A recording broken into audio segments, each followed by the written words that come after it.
Hello बच्चों, मेरा नाम है किशन और मैं हूं आपके बायोलॉजी का mentor. Welcome to Bhushan science which is more than just a class. तो आज मैं लेकर आया हूं BCECE यानी कि बिहार के लिए, बिहार के जो बच्चे हैं उनके लिए कॉलेज का अलॉटमेंट वाला सारा का सारा मामला।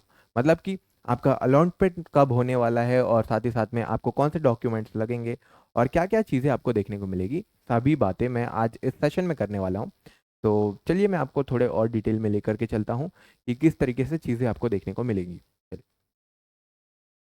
तो चलिए मैं आपको बता देता हूँ कि आपका जो अलॉटमेंट का कार्यक्रम है वो आज से ही, मतलब कि 16 अगस्त से ही आपको देखने को मिलेगा। मतलब मैं तो रिकॉर्डिंग कर रहा हूँ 15 तारीख को, अपलोड हो रहा होगा 16 को, ऑफकोर्स की बात है। तो 16 अगस्त के दिन आपको ये रिकॉर्डिंग देखने को मिलेगी, है ना। और उसी दिन ही ये अलॉटमेंट वाला प्रक्रिया भी आपका शुरू हो गया होगा। मतलब आप ये वीडियो देख रहे होंगे, नो कट ऑफ, मतलब आपको उसी दिन कट ऑफ के बारे में पता चलने वाला है। मतलब कि आपका कितना कट ऑफ गया और आपको कौन सा कॉलेज अलॉट होने वाला है, वो सब आपको 16 अगस्त के दिन ही देखने को मिल जाएगा, है ना। मतलब 16 अगस्त की तारीख को प्रॉपर आपको नोटिस मिल जाएगा, प्रॉपर आपके आपको वेबसाइट में प्रॉपर देखने को मिलेगा कि कट ऑफ कितना गया है और कितने नंबर पर आपको कौन सा कॉलेज मिलने वाला है। ये सारा कुछ आपको 16 अगस्त को पता चल जाएगा। अब देखिए, 16 अगस्त को तो आपको कॉलेज अलॉट हो गया, लेकिन उसके बाद में जो प्रक्रिया जो होने वाली, 16 अगस्त जन्माष्टमी है ना। तो उसके बाद जो प्रक्रिया रहेगी वो 18 से लेकर के 20 तारीख तक चलेगी। मतलब कि आपको उसी बीच में कॉलेज ज्वाइन करना रहेगा। 18 तारीख से 20 तारीख के बीच में आपका ज्वाइनिंग प्रोसेस होगा भाई। देख लो, आपका अलॉटमेंट तो हो गया। अब बात ऐसा है कि आपको एक दो दिन में डॉक्यूमेंट जुटाने हैं। कौन से डॉक्यूमेंट जुटाने हैं वो भी मैं बात करूंगा, ठीक है। देखिए, आपको ज्वाइनिंग करना होगा 18 तारीख से 20 तारीख के बीच में। उसके बाद आप नहीं कर सकते। जो भी आपको करना है उसके बाद में, अब आपको डॉक्यूमेंट चाहिए रहेंगे। कौन से डॉक्यूमेंट है जो आपके लिए ज़रूरी हैं जब आप कॉलेज में एडमिशन लेने जाएंगे, तो ऑफकोर्स सी बात है, डॉक्यूमेंट वेरिफिकेशन और सारा चीज़ आपका मांगा जाएगा। तो आपको मैं बता दूं कि कौन से डॉक्यूमेंट ज़रूरी होने वाले हैं, अगले स्लाइड में मैं आपको बताता हूं। आप चाहे तो स्क्रीनशॉट ले सकते हैं पूरी चीज़ों का, और मैं आपको एक एक डिटेल में भी बताने वाला हूँ। चलिए, तो देखिए मैं आपको बताता हूँ। पहले तो आपको 10th का मार्कशीट चाहिए। सबसे पहली चीज़, आपको सारा चीज़ ओरिजिनल लेकर जाना है। फोटो कॉपी तो आप रखेंगे ही साथ ही साथ सारा डॉक्यूमेंट आप ओरिजिनल लेकर जाइए वहाँ पे। 10th की मार्कशीट, 12th की मार्कशीट, साथ ही साथ अगर आप स्कूल से निकले हैं, 12th पास आउट हुए हैं, तो आपके स्कूल से आपको ट्रांसफ़र सर्टिफिकेट मिलेगा, या फिर माइग्रेशन जो बोलते हैं, माइग्रेशन मिल जाएगा। तो आप अपने स्कूल से माइग्रेशन या ट्रांसफ़र सर्टिफिकेट ले सकते हैं।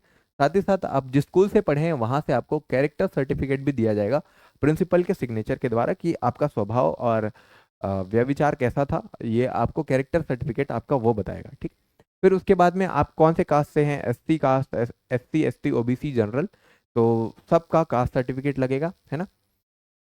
देखिए, कास्ट सर्टिफिकेट आपको मिल जाएगा, और साथ ही साथ आपको डोमेस्टिकल सर्टिफिकेट लगेगा, यानी कि आप कहाँ से बिलोंग कर रहे हैं, कहाँ आप रहते हैं, वो सारा सर्टिफिकेट भी आपको जमा करना पड़ेगा। साथ ही साथ आपको पासपोर्ट साइज की फ़ोटो रख लेने हैं, 5 से 6 फोटो रख लीजिए। उतने इनफ है, जहाँ पर आपको ज़रूरत पड़ेगा वो आप वहाँ पर उपयोग कर सकते हैं। और फिर उसके बाद आपको क्या रखना है, साथ ही साथ अपना आधार कार्ड कैरी करना मत भूलिएगा, वो बहुत ही इंपॉर्टेंट होने वाला है। और कास्ट सर्टिफिकेट मैंने आपको बताया होगा, कास्ट सर्टिफिकेट, हाँ, कास्ट सर्टिफिकेट भी आप रख ही लीजिएगा। मैंने शायद यहाँ पर लिखा नहीं होगा, हाँ वही कैटेगरी सर्टिफिकेट। तो देखिए, तो कैटेगरी सर्टिफिकेट आपने रख लिया, और साथ ही साथ में हो सके तो अपना इनकम सर्टिफिकेट भी रख लीजिएगा, है ना। इनकम सर्टिफिकेट भी रख लीजिएगा, जिसमें आपका पता चले कि आप जैसे कि SC है, SC है, SC ST OBC या फिर जनरल, जनरल में इनकम के नाम पर EWS सर्टिफिकेट भी बनता है, तो वो सब भी आप बनवा के रख लीजिएगा, है ना। और देखिए, अब जो है BCECE का जो फॉर्म है जो आपने भरा था, वो भी आप प्रिंट करके साथ ही साथ में ले जाएंगे, है ना। और बायोमेट्रिक प्रिंट जो आपको BCECE के वेबसाइट पर देखने को मिल जाएगा, आप ये वहाँ से डाउनलोड करके फिलअप कर लीजिएगा।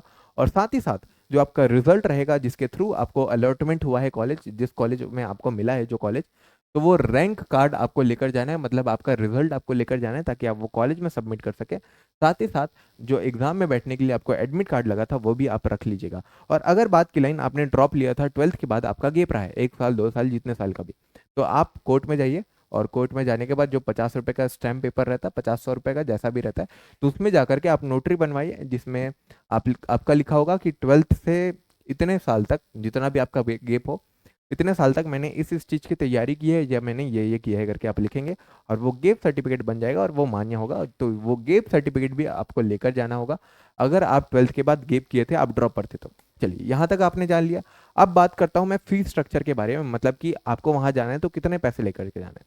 मतलब अगर आप जनरल या ओबीसी से हैं तो 14 से 15 हज़ार आप अपने जेब में रखिएगा, ताकि उतने में आपका पूरा इनफ हो जाएगा, उससे अंदर में हो जाएगा, पर स्वेच्छा के लिए आप रखिएगा ताकि जो भी जरूरत पड़े वो कंप्लीट हो सके। और अगर आप SC ST से बिलोंग करते हैं तो 10 हज़ार इनफ है, उसके नीचे ही होगा सारा कुछ, उतने में ही आपका पूरा कुछ कंप्लीट हो जाएगा। फिर उसके बाद मैं बात करूंगा डॉक्यूमेंट वेरिफिकेशन के बारे में। अब देखिए, डॉक्यूमेंट वेरिफिकेशन के लिए ऐसा नहीं है कि आप अपने ये सब डॉक्यूमेंट पकड़ा के अपने किसी भाई को भेज दिया या किसी को भेज दिया। आपका वहाँ पर होना बहुत ही कंपलसरी है, मतलब जिस कॉलेज में आपका एडमिशन होने वाला है वहाँ पर जाओगे आप ये सब डॉक्यूमेंट लेकर के, वो सब ये डॉक्यूमेंट वेरीफाई करेंगे, और उसके बाद पूरा डॉक्यूमेंट वेरीफाई हो जाएगा, तब जाकर आपका पूरा डॉक्यूमेंट वेरिफिकेशन कंप्लीट माना जाएगा और आपका एडमिशन हो जाएगा वहाँ पर। समझ में आया आपको? और चाहे तो आप अपने पेरेंट्स को लेकर जा सकते हैं, ले जाएंगे तो आपका ही हेल्प होने वाला है, और नहीं ले जाएंगे तो भी कोई बात नहीं है, लेकिन आपका वहाँ पर मौजूद होना बहुत ही ज़रूरी होने वाला है। तो ये सारा प्रोसेस रहा आपका BCECE का, डॉक्यूमेंट वेरिफिकेशन से लेकर के फीस स्ट्रक्चर और पूरा का पूरा आपके एडमिशन प्रोसेस तक। और अगर आपको कोई भी प्रकार का डाउट है तो ऑफकोर्स आप हमसे कमेंट में या फिर डायरेक्ट हेल्पलाइन नंबर पर कांटेक्ट कर सकते हैं। तो धन्यवाद, मैं आपसे मिलने वाला हूँ क्लास में। और हाँ, एक और इम्पॉर्टेंट न्यूज़, अगर आप किसी बेहतरीन मेडिकल कॉलेज में जाना चाहते हैं, लाइक जैसे एम्स हो गया या फिर PGIMER हो गया, तो हम सारी चीज़ों के लिए प्रॉपरली क्लासेस चलाते हैं। आपके एग्ज़ाम के लिए पूरी तैयारी हम करवाते हैं। तो आप ऑफकोर्स हमारा चैनल में जाकर या फिर हेल्पलाइन नंबर पर हमें पूछ सकते हैं, कांटेक्ट कर सकते हैं, और बैच में जाकर के आप खरीद भी सकते हैं। धन्यवाद, मैं मिलता हूँ आपसे क्लास में। तो बाय बाय।